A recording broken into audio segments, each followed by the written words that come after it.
Okay, students, let's continue our topic application of Gauss theorem. Our next application is electric field due to a long charged wire. ये आपकी कोई long charged wire है, simply ये वाली, ठीक है. इस पे कौन सा चार्ज है? पॉजिटिव चार्ज है. अब हमें इसकी वजह से, इस लॉन्ग चार्ज्ड वायर की वजह से इस पी पॉइंट पे क्या कैलकुलेट करनी है? Electric field. ठीक है, देखो बेटा, ये आपकी एक लॉन्ग चार्ज वायर है. ओके, ठीक है, इस पे चार्ज है पॉजिटिव. क्लियर. ये आपका कोई पी पॉइंट है. इस पी पॉइंट पे हमें इस चार्ज वायर की वजह से क्या कैलकुलेट करनी है? Electric field. अब एक बात बताओ, ठीक है, हम यहाँ पे गॉस थ्योरम अप्लाई करेंगे. ओके, गॉस थ्योरम अप्लाई करने के लिए हमें क्या कंसिडर करना पड़ेगा? First, Gaussian surface. ठीक है. नाउ देखो, अब इस पी पॉइंट से अगर मैं एक स्फीयर कंसिडर करूँ तो क्या, देखो, कुछ ये स्फीयर कंसिडर करो तो इस पॉइंट के यहाँ से यहाँ से यहाँ से यहाँ से क्या डिस्टेंस सेम होगी? नो. इस पी पॉइंट की मतलब जो डिस्टेंस आप ये लोगे वो डिस्टेंस हर एक के लिए क्या है? क्या सेम होगी? नहीं, it would not be same. तो हम यहाँ पे अब स्फेरिकल शेप कंसिडर नहीं कर सकते, क्योंकि अगर डिस्टेंस वेरी करेगा तो इलेक्ट्रिक फील्ड भी वेरी करेगा. क्लियर है? ठीक है. तो हम क्या करते हैं इसके अंदर कि अब हमें एक ऐसी गॉसियन सरफेस कंसिडर करनी है जिसकी वजह से उसकी हर एक पॉइंट, उस सरफेस के हर एक पॉइंट पे इलेक्ट्रिक फील्ड क्या रहे? सेम रहे. देखो, इस चार्ज की, इन चार्ज की वजह से यहाँ पे इलेक्ट्रिक फील्ड की डायरेक्शन क्या होगी? ये, ठीक है, और यहाँ से ऐसे पॉजिटिव से निकलेगी. क्लियर. तो इसका मतलब पी पॉइंट तक ये आपकी इलेक्ट्रिक फील्ड है. ठीक है. अब ये आपका क्या होना चाहिए? सेम है इलेक्ट्रिक फील्ड की स्ट्रेंथ. तो यहाँ पे एक स्ट्रेट लाइन. ठीक है. जितने डिस्टेंस पे यहाँ पे पी पॉइंट है उतनी डिस्टेंस पे यहाँ पे मैंने एक लाइन ले ली. क्लियर. तो इस पॉइंट पे देखो सेम इलेक्ट्रिक फील्ड स्ट्रेंथ होगी. क्लियर. ठीक है. तो इस चीज़ को हमारा कौन सी, लेकिन ये कंडीशन है कि गॉसियन सरफेस क्या होनी चाहिए? आपकी एक क्लोज सरफेस होनी चाहिए. हम ओपन लाइंस तो नहीं कंसिडर कर सकते. तो इसलिए अब यहाँ पे हम कौन सी गॉसियन सरफेस कंसिडर कर लेंगे? एक cylinder. We will consider a cylinder, क्योंकि इलेक्ट्रिक फील्ड आपकी या तो ये डायरेक्शन होगी या ये डायरेक्शन होगी. इधर वाले चार्ज की वजह से इधर, और इधर वाले चार्ज की वजह से डायरेक्शन इधर होगी. क्लियर. ठीक है. तो इन लाइंस पे आपकी इलेक्ट्रिक फील्ड क्या होगी? सेम होगी. ठीक है. तो that's why we consider a cylindrical Gaussian surface. तो इसी तरह से जब यहाँ पे हमने जो सिलेंडर बनाया है, it is nothing, it is a Gaussian surface. ये हमारी एक गॉसियन सिलेंड्रिकल सरफेस है. ये हमने क्यों कंसिडर करी? ताकि हम इलेक्ट्रिक फील्ड हर पॉइंट पे क्या रह सके? सेम रह सके. क्लियर. अब हमें पी पॉइंट पे निकालना है. ठीक है. पी पॉइंट पे देखो इलेक्ट्रिक फील्ड की डायरेक्शन क्या होगी? यही, ये आपकी इलेक्ट्रिक फील्ड की डायरेक्शन, और इस पे एरिया वेक्टर की डायरेक्शन भी क्या होगी? यही होगी. तो यहाँ पे थीटा क्या हो गया? 0 डिग्री. ठीक है. सिमिलरली अब हम यहाँ एक एरिया वेक्टर कंसिडर करते हैं. ठीक है. सेम उतनी ही डिस्टेंस पे लेंगे जितनी डिस्टेंस पे ये है, क्योंकि इलेक्ट्रिक फील्ड का इफेक्ट आपका हर एक डायरेक्शन में होगा. ठीक है. तो हमें तो नेट निकालना है. हाँ जी, इसके ऊपर परपेंडिकुलर क्या होगा? इसका एरिया वेक्टर कहाँ होगा? ds, इस डायरेक्शन में. बट इलेक्ट्रिक फील्ड की डायरेक्शन क्या है बेटा? ये है. तो for this angle is 90 degree. तो for this surface and for this surface, क्योंकि जब आप यहाँ पे भी एरिया कंसिडर करोगे, ठीक है, तो एरिया वेक्टर की डायरेक्शन क्या होगी? इधर. इलेक्ट्रिक फील्ड की डायरेक्शन क्या है? इधर. दोनों में एंगल क्या हुआ? 90. cos 90 is 0. तो इस सरफेस के लिए और इस सरफेस के लिए फ्लक्स कितना है? 0. क्लियर. ये अपने आप ही यहाँ से हो गया. और सेम हम ये सरफेस कंसिडर करेंगे, ds. क्लियर. ओके. ठीक है. ओके. और इलेक्ट्रिक फील्ड की डायरेक्शन इधर, इसकी वजह से यहाँ, तो यहाँ एंगल कितना हो गया? 0 डिग्री. तो इसका मतलब अब आपके पास यहाँ पे देखो नेट जो इलेक्ट्रिक फील्ड निकला है, सॉरी इलेक्ट्रिक फ्लक्स निकला है, वो 4 सरफेस की वजह से निकला है. 1, 2, 3 एंड 4. 4 सरफेस है आपकी है 1 2 3 एंड 4, तो ठीक है ई डॉट डी एस 1 के लिए plus E dot D S 2 के लिए plus E dot D S third surface के लिए, E dot D S fourth surface के लिए। पूरी गॉसियन सरफेस के अलॉन्ग हमें निकालना है। ओके, लेकिन जो आपकी फर्स्ट और थर्ड है उसमें तो थीटा कितना हो गया, जब आप इसको खोलोगे तो ये क्या बनेगा ई डी एस कॉस थीटा। लेकिन फर्स्ट और थर्ड सरफेस के लिए, फर्स्ट और थर्ड सरफेस के लिए कॉस थीटा कितना है 90 डिग्री, 90 डिग्री कॉस 90 0, तो इनके लिए फ्लक्स क्या हो गया 0, वो अपने आप ही वेरीफाई हो गया क्योंकि फ्लक्स इधर जा रहा है।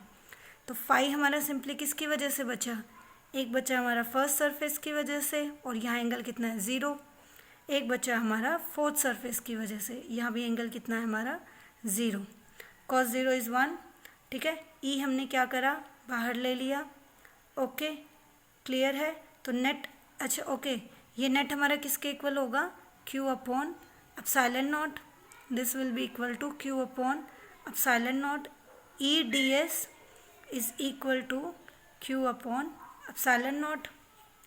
क्लियर है, क्लियर सबको। ओके, अब देखो यहाँ पे सिलेंडर की लेंथ कितनी दे रखी है L। ठीक है, लेट यहाँ पे मैं लैम्डा मान लेती हूँ charge density, linear charge density. Okay, what is lambda, this is charge per unit length. Clear, तो टोटल चार्ज जो इस पूरी वायर पे होगा वो कितना होगा lambda into L.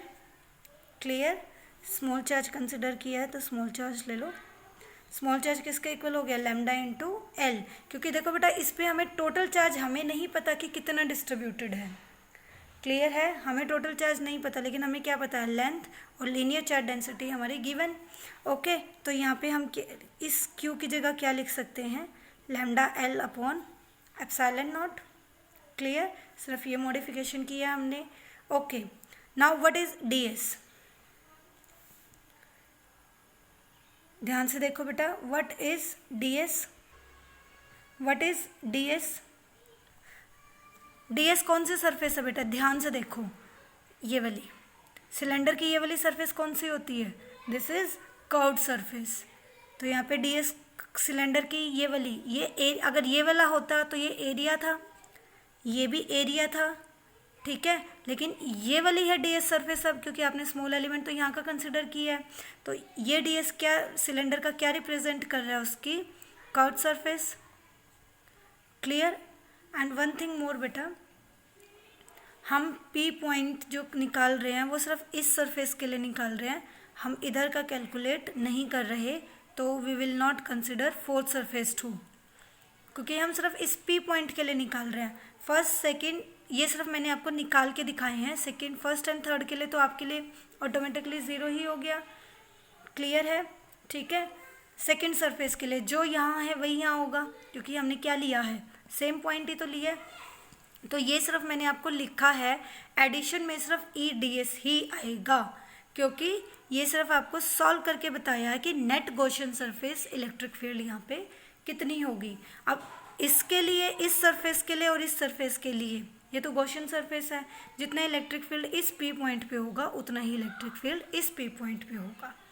Okay, clear, ठीक है, तो ये हमारा क्या बच गया E D S is equal to lambda L upon epsilon naught. Clear है, ठीक है, हाँ जी। What is D S, what is the curved surface area, let this is your radius having value R, इसकी वैल्यू आर है, तो curved surface area ये क्या है नेट कर्व्ड। ठीक है, कर्व्ड सरफेस एरिया सिलेंडर का कितना होता है 2 pi R L, this is lambda L by epsilon naught. ठीक है, फॉर्मूला क्या था 2 पाई आर एल, एल से एल आपका कैंसिल, ई क्या आ जाएगा आपका 2। ओके, ठीक है, एल से एल आपका कैंसिल, तो ई क्या बचा आपका lambda upon 2 pi R epsilon naught. ठीक है, 2 से मल्टीप्लाई, 2 से डिवाइड करो, 2 lambda upon 4 pi epsilon naught R, और ई वेरीज इन्वर्सली टू और क्लियर है. This is your third application. Again I am repeating, एक बार ध्यान से समझ लो. ये मेरे पास कोई भी एक चार्ज्ड वायर है, मुझे इस पी पॉइंट पे इलेक्ट्रिक फील्ड निकालनी है, तो मुझे एक ऐसी गॉसियन सरफेस कंसिडर करनी पड़ेगी जिसके लिए हर एक पॉइंट पे इलेक्ट्रिक फील्ड क्या हो, कांस्टेंट. तो ऐसी गॉसियन सरफेस हमारी सिर्फ कौन सी है, सिलेंडर, क्योंकि ये भी स्ट्रेट लाइन, इस साइड भी आप इसी पी पॉइंट पे रखोगे तो straight line, but it should be close. तो इसको क्लोज करने के लिए हमने इसको क्या मान लिया है, सिलेंड्रिकल. ठीक है. अब पी पॉइंट पे इलेक्ट्रिक फील्ड कितना होगा, ये सिर्फ आपको समझाने के लिए निकाले थे कि अगर देखो अगर आप यहाँ निकालते तो एंगल कितना है 90 degree, electric flux is zero. यहाँ निकालते again 90 degree, electric flux is zero. जितना इलेक्ट्रिक फ्लक्स यहाँ होगा उतना ही इलेक्ट्रिक फ्लक्स यहाँ होगा. तो simply E D S only for second surface, क्योंकि हमें इसी के अक्रॉस निकालना है, तो ई डी एस कितना हो जाएगा, Q upon epsilon naught. Clear है. This will be equal to lambda L upon epsilon.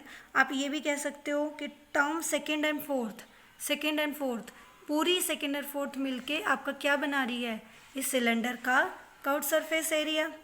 इसीलिए हमने यहाँ पे ट्वाइस नहीं लिया, क्योंकि यहाँ पे E D S plus E D S आ जाता है ना, E D S second and fourth, E D S plus E D S, क्योंकि कॉस तो ज़ीरो है दोनों के लिए, इलेक्ट्रिक फील्ड भी सेम होगा, लेकिन 2 ई डी एस नहीं लेना है क्योंकि सेकेंड और फोर्थ मिलके पूरा क्या बना रहा है, इसका कर्व्ड सरफेस एरिया. ठीक है. क्लियर. तो कर्व्ड सरफेस एरिया का फॉर्मूला कितना है, 2πrl. Substituting the value and calculate for the E. ठीक है. तो this was the third application of your Gauss theorem. ठीक है.